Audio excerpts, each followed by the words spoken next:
What is up? It's Mac. We are back, baby.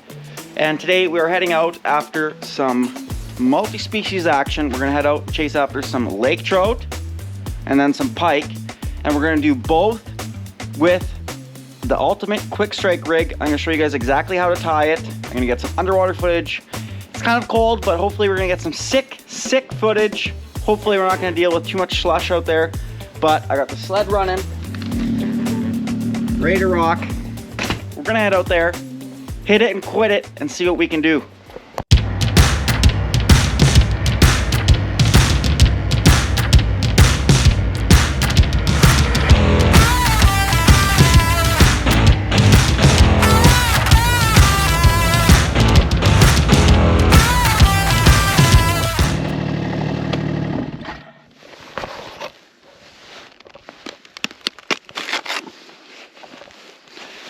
We made it.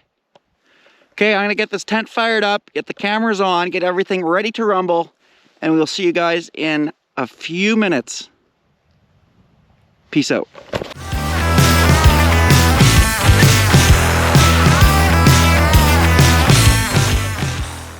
Okay, we officially have the tent set up, all the cameras are on. I got the Markham underwater camera down. You can see here I got it kind of attached on. This is the Eskimo E-hub system. So that's why I got this camera mounted on here. And so far, so good. Again, we got so much snow on the ice, like a sickening, ungodly amount of snow, that we're not getting a lot of visibility down there, a lot less than I was hoping to see on the underwater camera. But I've been messing around with it a bit. I shoveled a little bit of an area behind the tent to hopefully let some light penetrate through. But like I said, what we're gonna do today is I'm gonna show you guys my favorite kind of predator rig, quick strike rig of sorts. Best way to deadline for big fish, whether that's pike, lake trout, even muskie, whatever. This is, in my opinion, the best quick strike predator rig you can get, and you can make it yourself, and I'm gonna show you guys exactly how to do it. So this rig that I'm talking about, let me straighten out my hat a bit here. This rig I'm talking about is, like I said, a quick strike rig, predator rig of sorts. And you can use this for both pike, lake trout, any predatory fish out there basically. So what I like to do is I've started running J hooks. In the past, in this video right here, I did basically the same rig but with 2 treble hooks. And I've been using that for a while, and it's good too, but it's a lot harder on the fish, I believe. So I started going to the J hook on the back end, and I'm gonna show you guys exactly how I hook it into the bait. You can see here, I just got it snelled on, and then this treble snelled as well. So I'm gonna put this right in the nose of the bait, and this right in the back. And we're gonna send it down there, and hopefully a lake trout will come in, scoop it up, and we'll show you guys exactly why this rig is so much better than other rigs out there. So what you're gonna need for utilizing this kind of rig is some Cisco, suckers, herring, whatever, some sort of bigger bait fish. So what we're gonna do is we're gonna try to get a lake trout on this rig, and then we're gonna go and try to get a pike on the same rig. So once you get your bait, your Cisco of sorts, this is a Johansson Fisheries, you know it. So, like I said, we're gonna take this J hook and we're gonna go right through the top of the head here. Just right in the cranium. Pop it through. And then what we're doing is basically we're gonna pop it right through, and we're gonna poke it through the nose of the bait like this. So now what that does is that gives you a hook point right on the very nose of the fish, so that as soon as the fish grabs it, that single hook is going right into their face. And like I said, I did this with trebles before, and it works, but it's a little bit harder on the fish with a single J hook. If they do get gut hook, it's a lot easier to remove one single hook than trying to get 3 treble hooks out of something's gut. So I definitely recommend to utilize the J hook. So just like that, we got treble in the back, J hook in the nose, and that bait hangs perfectly horizontal. So we're gonna drop this down there and see if we can catch a fish on it. Fingers crossed. Always get your tools ready. Okay. So we got the bait down there on the bottom. You can see here on the underwater camera footage, the bait is laying perfectly down there. Now all we need is just a fish. So like I mentioned, I got the camera on the E-hub mount, and I'm gonna throw a E-hub rod holder on this side. That way I can fully sit back and do absolutely nothing and be absolutely as useless as possible. So I'm gonna put this timber big ticket right in the rod holder. There's one coming in hard. Oh, it just bumped it. It just touched it. It's coming right up to the camera. Second fish coming in now, looking at the bait. Oh, oh. Dropped it. You can see there, he came up and he actually tried to grab it, just gently, very, very gently. That's the thing with these dead baits, you gotta be so conscious of like the stuff you're using, because these fish, they come around and they investigate it for so long. That's really important to make sure what you have on there is quite finesse. Come on, baby. Eat it. There's two of them down there again. Definitely from what it looks like, these fish aren't big fish either. So I think that's definitely also a reason why they're being so tentative with the little bit bigger size dead bait down there. If I was to be using like a small dead bait, like a 6-inch Cisco or something like that, these fish would just be inhaling it right away. There's so many fish down here. Oh, one just grabbed it. Dropped it. You're kidding me. Come on, baby. You're right there. So close. There's so many fish down there. They're just swarming this bait right now.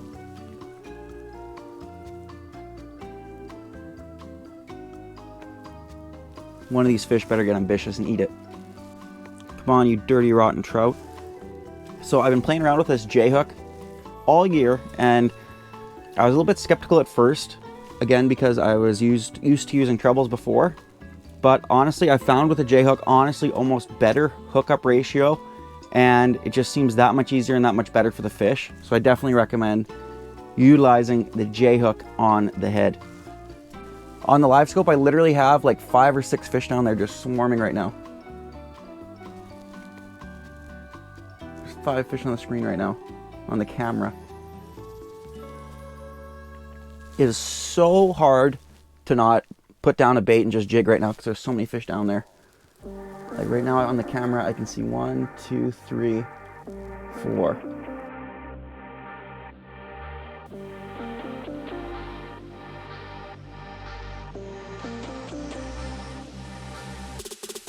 Oh, they just keep on coming in, floating in, looking at it, just like they're about to go to eat it, and then they just leave.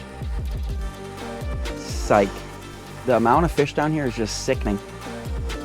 They're just cruising, like the live scope's just been steady. There's like, right now I'm marking 5 or 6 fish steady on the live scope, and on the camera I'm just seeing fish constantly coming by. There we go. Come on. Dude, psych me out again. Dude, eat it. There's so many fish down there, I'm gonna pull my hair out right away. How to catch a lake trout. Catching lake trout can be a rewarding experience, and there are several techniques and tips to increase your chances of success. Key tips: fish at the right time. Early morning and late evening are often the prime times. Overcast days can also be productive. Find the right location. Look for drop-offs, underwater structures, and areas where bait fish are present. Vary your presentation. Experiment with different lures and techniques to see what works best. Be patient. I am. Trout fishing can require patience, so don't get discouraged if you don't catch fish immediately.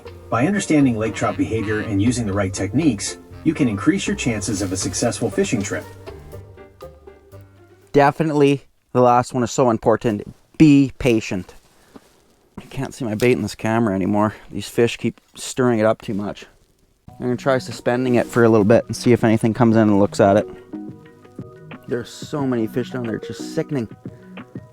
1, 2. Come on, baby, go eat it. Eat it. You gotta be kidding me! I think what I'm gonna have to do is I'm gonna have to trim this bait a little bit smaller just so these fish can eat it. I've had several come up so far and like just kind of grab it and then give it a flip and then leave. And I don't know how many I've had that do the coming in hot, look at it, and leave. Countless. Okay, I am reeling the Cisco up and I'm gonna try trimming it down a bit to make it a little bit of a smaller profile and see if that makes a difference. Because there's definitely no shortage of fish. We just need some fish to eat. So what I'm gonna do is I'm just gonna trim this belly section right off the Cisco.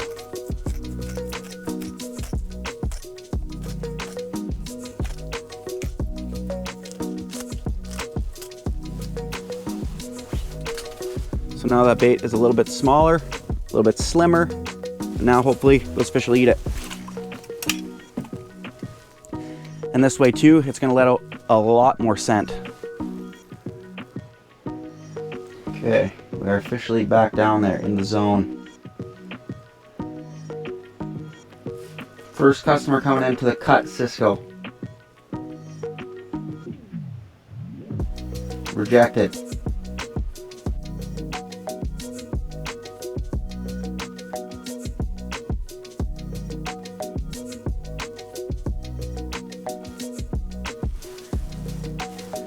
One just picked it up and started swimming away.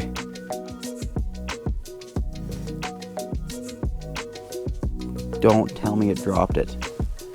Are you kidding me? All right, so the hooks I'm using are these little mustads here.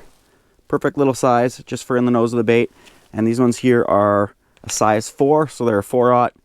And the treble I'm using, I don't actually have the package for it. I just have them all taken out of the package just for transport in the lake. But they are a size 2 EWG, extra wide gap, short shank. That way you just got a little bit more bite to hopefully sink into the lips of some giant fish. So these little Mustad Ultra Points are my go-to with the little snellable back on them. Makes it perfect for snelling them up and sinking them into a big fish's face. So with these quick strike rigs, what I'm doing with the trout here is I'm using them and then I'm tying it with 25-pound fluorocarbon. And I'm just running it directly up to, I'm doing 30-pound braid. So 25-pound fluorocarbon, 30-pound braid, and then one of these bad boys at the end of it.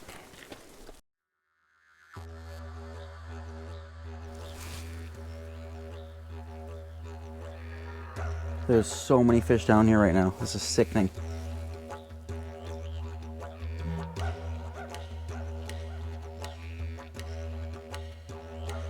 Boom. Right at the camera. Boom.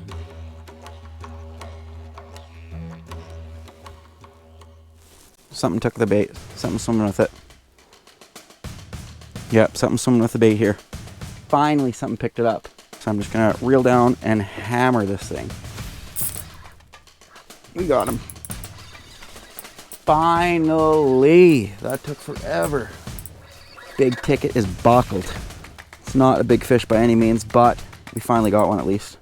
He's hooked kind of funny on the side of the head. Coming up tail first. My goodness. Okay. And there we go. Lake trout on the Cisco. Deadly. Get back down there. Okay, I'm gonna throw this back down there for a little bit more just because there's so many fish down there cruising around. It's just criminal not to be fishing. So I'm gonna drop this Cisco. It's a little bit mangled now. Quite mangled, but I'm gonna throw it back down there and see if it catches again.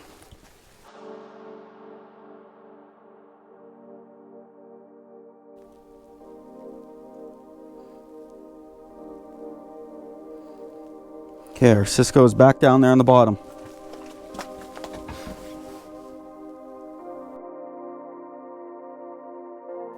Boom! Fish has tried to eat the camera again. Savages. Another one grabbed it here. Swimming away with it. I'm gonna hit him. Stuck him. Lost him. Fail. It's coming back though. Sometimes the early bird doesn't get the worm. Okay, we are gonna give it another 20 minutes or so here, and then we're gonna pack up and go head over, see if we can get a big fat slimy pike on one of these rigs, and then I'm gonna show you guys exactly how I tie them up. Okay, nothing has happened. So I just fired up the sled right there, baby. So we're gonna jump on that and head out of here and go chase after some big fat Northern Manitoba jambalaya hog pike. Speaking of which, I think I literally just have another bite right now.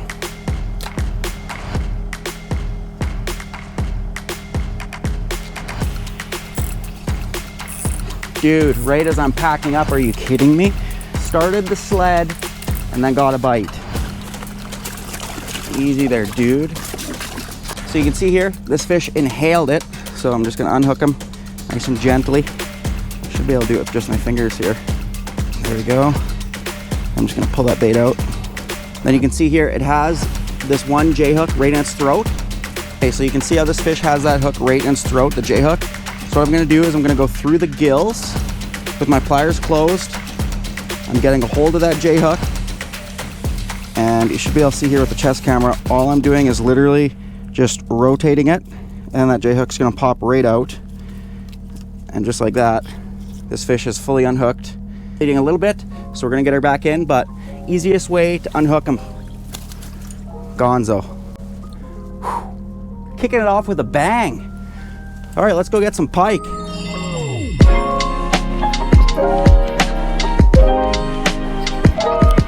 Snow check. Oh, nice. Oh gosh, there is slush under there, big time. Big time slush under the ice. Okay. Proceed with caution. Okay, well, we made it to the pike spot. So I'm gonna get this stuff ready, fire out some lines, get ready to rumble.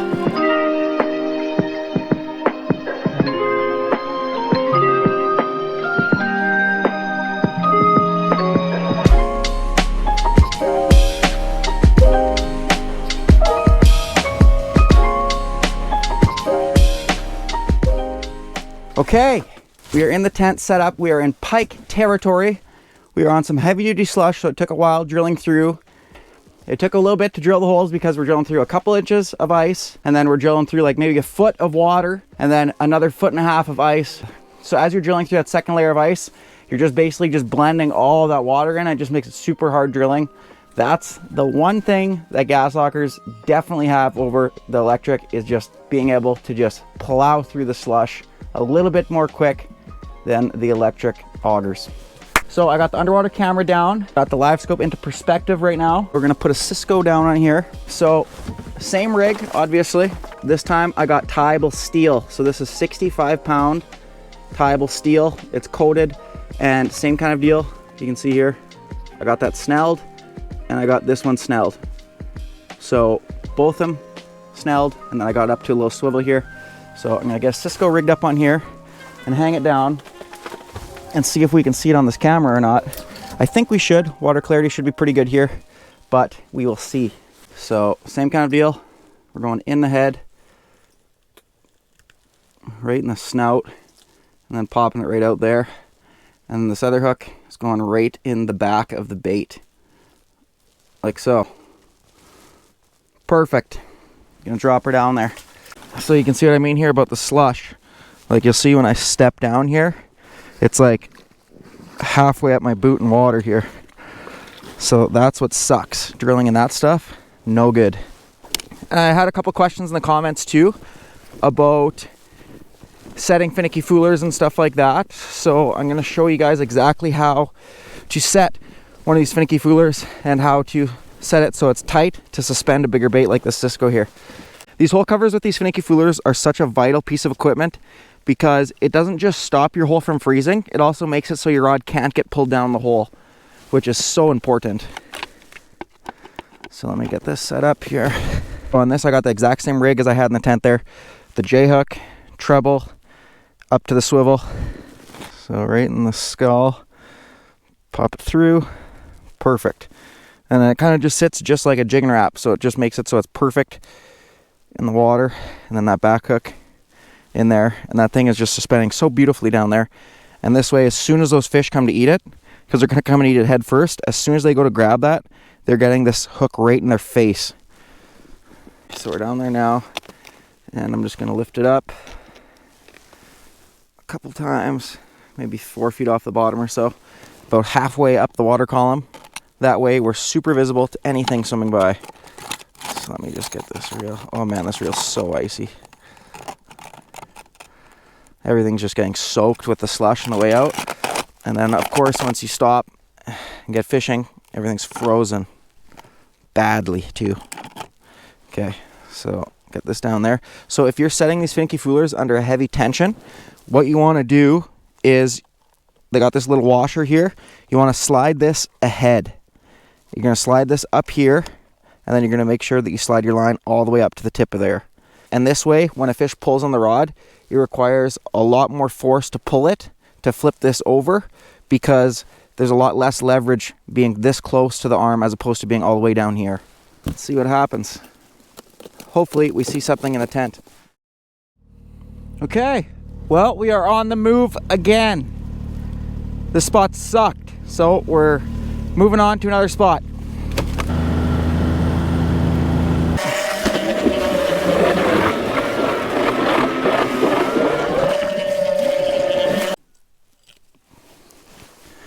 Okay, always lines in first.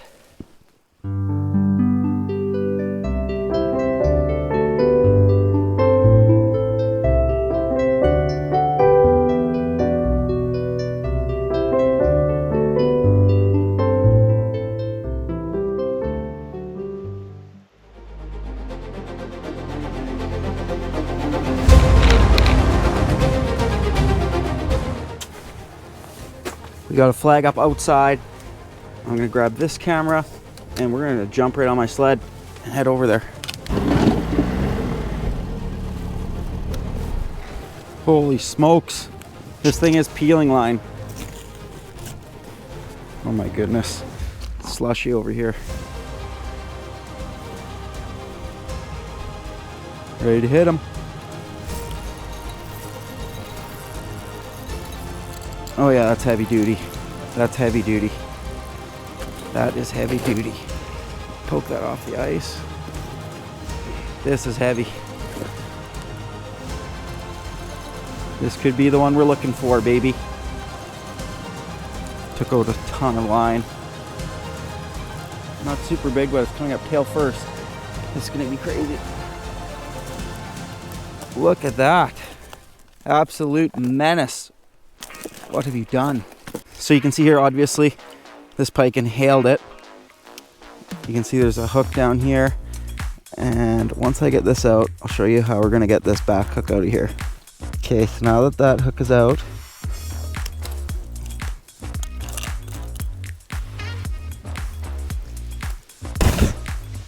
there we go. It's an easy extraction, sort of. Would have been a lot more complicated if that was a treble hook, that's for sure. I'll give you guys a look at this pike here. Bleeding a little bit, so we're gonna get it right back down there. Beautiful fish. She's got a crazy like hole in her fin right here. Weird. There she goes. Perfect. Deadly. So I got my 65-pound tieable steel here. This is American fishing wire. This is awesome stuff. So for pike, I'm just gonna cut off like maybe a 2-foot section, maybe. Now that I have it cut, I'm just doing this with a little bit bigger hooks right now just to show you guys. What you're doing is you're taking this first hook, J hook here, and you're just gonna put the line right through it and just snell it up. So you're going through the eyelet and then around the shank, and you're just wrapping it. I usually go like 6-7 times at least. And then what you're doing is you're taking this piece of line back up through that same hole. Right through the eyelet of the hook there. And just like that. Snelled perfect. And what I'll do too sometimes with this American fishing wire, just since it's coated, I'll just give it a little bit of heat sometimes, just to help it kind of seal down a bit better. Because with the snells with this stuff, it kind of does come apart a little bit. But if you heat it up a bit, it stays perfect. So warm it up on a buddy heater, classic move. So then after you get that J-hook snelled on, grab a treble hook. And again, this is a little bit overkill, but I'm just showing you guys with some bigger tackle here, hopefully easier to see. So same deal, just go straight through the hook, along the shank of it, and then just wrap it around. Again, I usually do like at least 6-7 times.